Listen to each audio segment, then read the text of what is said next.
My painting process, let me think. I try to find a moment of a scene, a little small zoom in area or a whole, it's called landscape, that will give me these elements I need. And go for format, meaning vertical, horizontal, any. Something that will somehow make sense to get me started into the painting. And I will just start painting very liquid paint, no drawing whatsoever, and just put masses of color. I'll try to fill up the whole canvas with just a light wash, and then look at that, and then typically I will shift things. That's like a one thing, and then I will, if I think about it, it's like a painting over a painting. I never know when they're going to be, it's not like an underpainting and then eventually a painting. It's like every day a painting on top of a painting. So I will, if the painting that day ends up having thick paint, it will, and then the following day or 2 weeks later, whenever I pick it up again, I might have to scrape the paint off if it's really too heavy, or I might paint right over it. So it's like a new painting, and every time I do the new painting over the old one, I'll tend to shift the shapes a little bit, just so they're not locked in place. Because it's so much in my work, it's so much about the edges, the transitions from one shape to another. So if you stick to a shape, a set shape, there'll be these kind of ridges created. So I will typically just shift things a little bit so it remains open. And I might brush a shape horizontally and then another day vertically, and it's like a mesh kind of thing crossing. And that hoping that I will be able to get across. And then someday, hopefully, the painting will tell me something, tell me that it's finished or close to it. And sometimes it's like finished, but it's not, I don't know, maybe edgy enough or something. I will create some drastic event happening on the painting to still keep the painting, but have something to react to, and then painting might be finished that day. I definitely work several paintings at the same time, same day. I also work at night. That whole group of paintings, call them nocturne. And I work with reflections on my windows, mostly at night. I do a lot of mixing. It's never pure color. It's always like an off color. I'm gonna add a little bit of something. That's just the way I see colors. And I try to stay away from, color, any kind of preconceived color or combination or mixes or anything. So I need every color there at all times. And I said earlier I painted at night, so definitely those night paintings are the color there is very different. So I would just divide them like night and day paintings. I definitely see my color changing with the seasons, first of all. It's very much in spite of me. Just because of the color that's out there. I try not to have a color scheme. I put out every color every day, but some get quite strong colors. Others are very, very, in others the kind of like a opaque screens take over. Being afraid of the painting being flat, I'm not. In a way, I want it to be flat.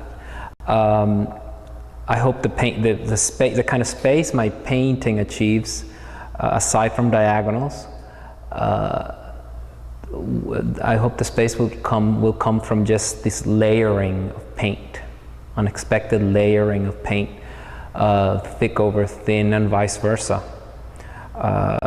And something will hopefully be some kind of a space, the unfinished shapes where you kind of enter behind some, almost like screens in a way. So it's almost like a scrim over something else, the screen will not be rectangular or anything. It'll just be kind of open. That I would hope you achieve that kind of space. You enter a painting through that and kind of swim in it.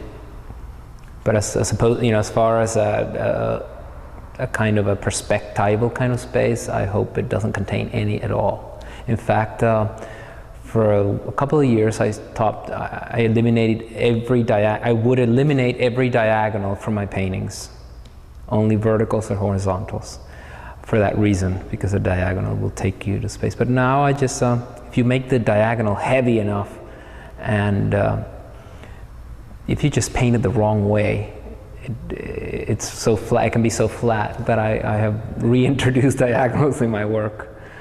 But typically, if a diagonal is going to go behind another shape, another plane, I might just casually slip and bring the diagonal over, quarter inch or half inch or something over the shape, where in fact it should be behind. So in that sense, killing that space. If you thought you had space there, it's gone. So I play with those things. I feel like I'm painting a landscape or in an abstract vocabulary, and I'm painting an abstract painting in a more visual sense. So I'm kind of connecting the two things that seem like they couldn't possibly work together. I typically will title the work. I close my eyes and picture the work, a way for myself to identify the work once it's gone. Somebody calls me and says, this and this, such a piece, gives me the name. Some particular something about the piece that will remind. So I close my eyes and then I come up with those words, whatever it may be, one word or more, and look at it. If it gives the viewer too much information, like, whatever, street with this and that and the other, I make sure I don't use such a title. I don't want you to start looking for the street or for this shadow or for this or that. So I will typically name them, two colors that are side by side, or I could call a painting white wall or wall with shadow. This painting is called Horizontals. Like I said earlier, I just try to give it a name that I will remember, identify the painting for myself, and not give the viewer too much information. So they will have to swim around and make some sense out of it. Not in terms of objects, but just like an abstract painting. This is a very very wet, watery painting. It's simply a view of a sidewalk, looking at it straight on, the curve of the street, and then whatever is happening above the sidewalk, which would be this level. And it's all about, but it becomes all about how the paint behaves. Does it drip in the right places, and different thicknesses, and obviously color and value. Down here, the dripping was uncontrollable somehow, and it survived my editing. It stayed there. This whole group of paintings in the show deal with a moment of like urban sidewalk, any lamp posts, different things like that, and the shadows cast on a simple wall, which I have right outside my window, which is a white wall. The other painting over here, one of the largest painting in the show is simply called Wall with Violet. So violet, the color violet, as opposed to, I didn't want to name shadows or anything, just violet, and it's a view, over here. Obviously this is done in the sun, the relationship of color here in the sun, and then maybe another day, I can't quite remember now, but I would have gone back when it was rainy or the light had changed, there were shadow all the way up to here.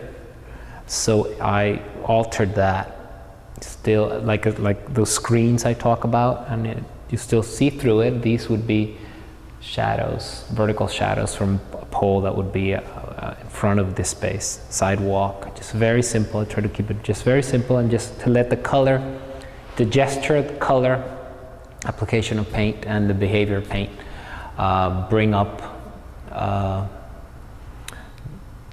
some of these issues we talked about. I think about, of course I think about what my paintings, I want my paintings to be about. This is not a decision I have made before starting a painting or before starting to paint. Just observing my work, my painting, I hope my painting leaves a kind of like an unsettling feeling in the viewer. I mentioned earlier, you know, abstraction versus presentation and a crossover there, the wrong kind of crossover, like an unexpected crossover. It's the abstract in the wrong sense and it's representation in the wrong sense. Kind of a new combination of the two kinds of paintings. So I want the painting to read as an abstract painting, be moved, touched, to whatever, or interested in the color, just the way the color is put down on there, the layers, and as you would read an abstract painting. But I'm very interested in getting this feeling of, you know, what is this? This seems like something I know. Not in the sense that not necessarily starting to recognize objects or things in it, but moments of light and shadow that seem to make sense. But sometimes I envy those artists that just execute their work. They have a plan, they just execute it from beginning to end. I could spend days on one painting if I knew what I was doing. That would just be the best thing.